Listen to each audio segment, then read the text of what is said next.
السلام علیکم ورحمۃ اللہ وبرکاتہ۔ تفسیر القرآن کورس کے لیے بنت اشرف چینل پر خوش آمدید کہتی ہوں۔ الحمد للہ رب العالمین، والصلاة والسلام علی سیدنا محمد خاتم النبیین وآلہ وصحبہ اجمعین۔ اما بعد فاعوذ باللہ من الشیطان الرجیم، بسم اللہ الرحمن الرحیم۔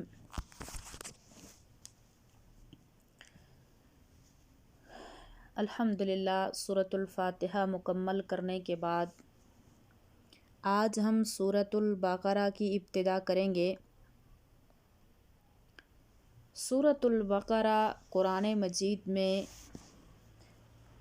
ترتیب کے حساب سے دوسرے نمبر پر ہے۔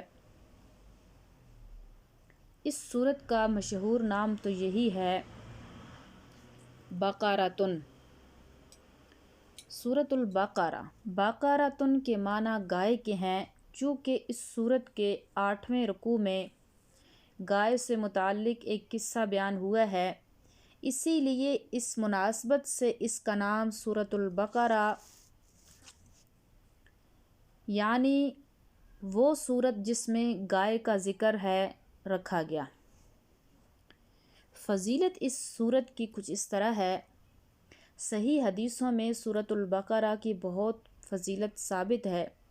ایک حدیث میں نبی پاک صلی اللہ علیہ وسلم نے ارشاد فرمایا، ان لکل شیء صناما وان صنام القرآن سورۃ البقرہ،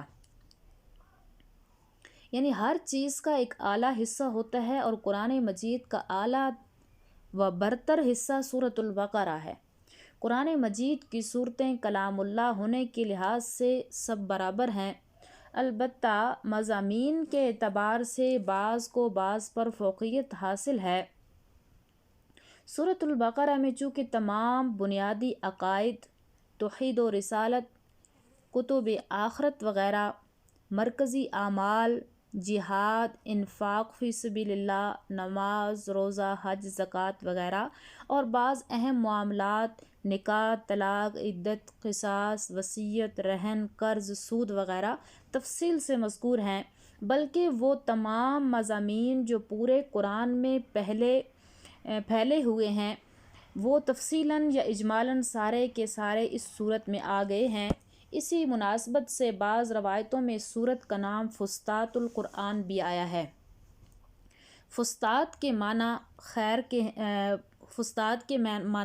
خیمہ کے ہیں۔ جس طرح خیمہ نیچے بیٹھنے والوں پر حاوی ہوتا ہے، اسی طرح یہ سورت بھی قرآن مجید کے تمام مضامین پر حاوی ہے، اس لیے اسے اس لحاظ سے باقی سورتوں پر فضیلت و برتری حاصل ہے۔ ایک حدیث میں آپ علیہ الصلاۃ والسلام کا ارشاد ہے، اقرؤوا سورۃ البقرہ فإن أخذها برکۃ وترکها حسرۃ ولا یستطیعها البطلہ، یعنی سورۃ بقرہ پڑھا کرو کیونکہ اس کا پڑھنا اور اس پر عمل کرنا باعث برکت اور اس کا ترک کر دینا موجب حسرت و ندامت ہے، مگر باطل پرست لوگ اس پر عمل نہیں کر سکیں گے۔ سورۃ البقرہ اس کا خلاصہ یہ ہے کہ اس کے 2 حصے ہیں۔ پہلے حصے میں ابتدا سے وَأُولَئِكَ هُمُ الْمُتَّقُونَ تک اور دوسرا حصہ وہاں سے سورت کے آخر تک۔ حصہ اول میں 2 مضمون بیان کیے گئے ہیں، توحید اور رسالت۔ ابتدائی سورت سے وَلَا هُمْ يُنصَرُونَ یعنی رکوع نمبر 15 تک توحید اور وَإِذِ ابْتَلَىٰ إِبْرَاهِيمَ رَبُّهُ سے حصہ اول کے آخر تک رسالت کا بیان ہے۔ گویا کہ پہلا حصہ لا الہ الا اللہ محمد الرسول اللہ کی تشریح ہے اور دوسرے حصے میں مسلمانوں کے ظاہر و باطن کی اصلاح کے طریقے اور اندرونی نظام کو درست کرنے کے لیے امور انتظامیہ بیان فرما کر مشرکین کے مقابلے میں انہیں جہاد اور انفاق کا حکم دیا گیا ہے۔ گویا کہ لا الہ الا اللہ محمد الرسول اللہ کی خاطر مشرکین سے جہاد کا حکم فرمایا گیا ہے۔ سورت کی روح دینی اور دنیاوی لحاظ سے منظم ہو کر لا الہ الا اللہ محمد الرسول اللہ کی خاطر مشرکین سے جہاد کرو۔ اس سورت کا پچھلی سورت یعنی سورۃ الفاتحہ سے گہرا ربط اور تعلق ہے۔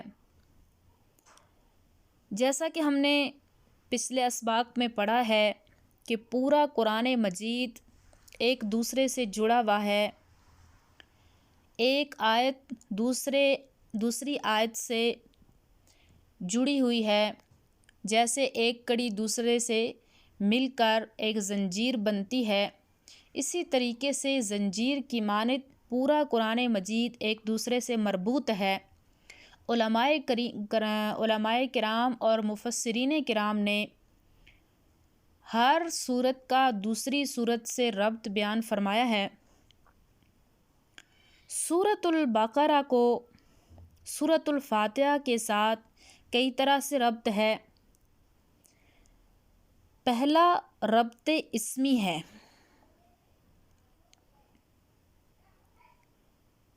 اس کی تفصیل کچھ اس طرح ہے۔ یہودی گائے کی پرستش اور اس کی تعظیم کیا کرتے تھے، چنانچہ سامری نے جب سونے کا بچھڑا بنا کر ان کے سامنے لا رکھا تو سب اس کے سامنے جھک گئے اور اسے پوجنے لگ گئے۔ یہود کے علاوہ خود مشرکین عرب بھی گو پرستی میں مبتلا اور اس کے تقدس کے قائل تھے۔ جب کبھی بارش نہ ہوتی تو وہ گائے کی دم کے ساتھ گھاس باندھ کر اور اسے آگ لگا کر چھوڑ دیتے۔ ان کا یہ عقیدہ تھا کہ جب آگ سے گائے کی دم جلے گی تو وہ چیخ و پکار کرے گی اور اس کی چیخ و پکار اور بے چینی کی وجہ سے اللہ رب العزت بارش برسائیں گے۔ چنانچہ زمانہ جاہلیت کا ایک سمجھدار اور سلیم الفطرت شاعر ایسے ضعیف الاعتقاد مشرکوں کو ملامت کرتے ہوئے کہا کرتا تھا، ان لوگوں کا عمل بے نتیجہ ٹھہرا جن کی کوشش ناکام ہوئی، اور جو خشک حال میں اشر ایک پودے کا نام ہے اس کے ذریعے بارش طلب کرتے ہیں۔ اسی طرح ایک اور شاعر میں، کیا تو اللہ اور بارش کے درمیان اس گائے کو وسیلہ بناتا ہے جس کی دم سے ایک پودے کی ٹہنیاں بندھی ہوئی ہیں۔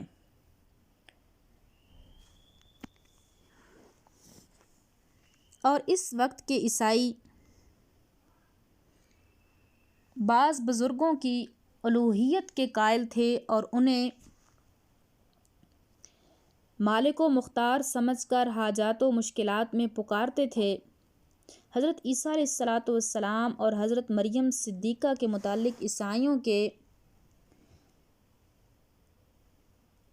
مشرکانہ عقائد تھے، وہ قرآن مجید میں جا بجا تفصیل سے مذکور ہیں۔ سورہ بقرہ میں زیادہ تر روئے سخن یہود کی طرف اور سورہ آل عمران میں نصارہ کی طرف، اور ان دونوں میں زیادہ تر حقوق اللہ کے بعد حقوق العباد کا نمبر آتا ہے۔ اس زمانے میں جس طرح حقوق اللہ کو نہایت بے باکی سے پامال کیا جا رہا تھا، اسی طرح حقوق العباد کو بھی نہایت ہی سنگ دلی سے ضائع کیا جا رہا تھا، خصوصاً عورتوں کے ساتھ نہایت وحشیانہ اور غیر منصفانہ سلوک کیا جا رہا تھا، اور ان کی فطری کمزوری سے ناجائز فائدہ اٹھا کر ان کی خوب حق تلفی کی جاتی تھی۔ تو اللہ رب العزت نے سورہ بقرہ اور سورہ آل عمران کے بعد سورہ نساء میں عورتوں کے حقوق کی ادائیگی اور ان سے حسن معاشرت کی تلقین فرمائی تاکہ مسلمان حقوق اللہ اور حقوق العباد ادا کر کے اللہ کی رضامندی حاصل کریں۔